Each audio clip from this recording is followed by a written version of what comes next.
À la fin du mois d'août, dans la région de Mahé en Islande, les habitants participent à une étrange tradition nocturne où les jeunes macareux se retrouvent désorientés par les lumières artificielles et atterrissent en pleine ville au lieu de rejoindre la mer.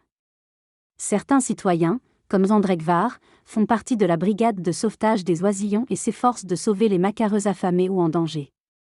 Chaque année, de nombreux oiseaux éclosent dans les terriers creusés sur les pentes herbeuses, et les habitants continuent une tradition ancienne de chasse aux macareux pour se nourrir.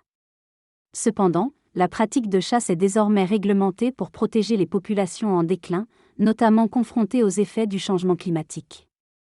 Les scientifiques, comme Rodrigo Catalan et P. Hansen, surveillent les colonies pour étudier la reproduction et l'évolution des populations de ces oiseaux marins menacés.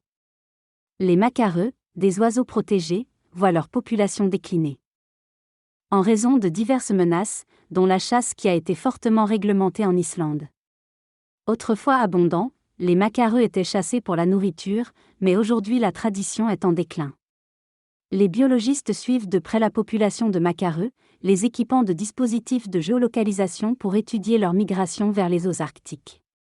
Sur l'île, les scientifiques recueillent des données pour mieux comprendre le déclin de ces oiseaux emblématiques.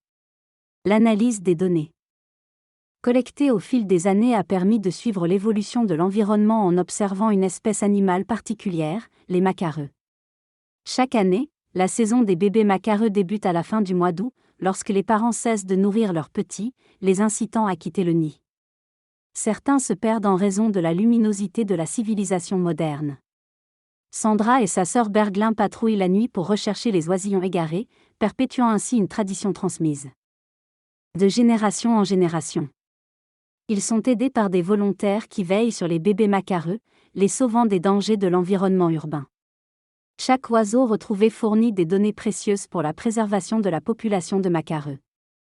La saison se termine par le moment joyeux où les enfants de Sandra libèrent les jeunes macareux dans l'océan depuis les falaises, contribuant ainsi au cycle naturel de reproduction de cette espèce emblématique.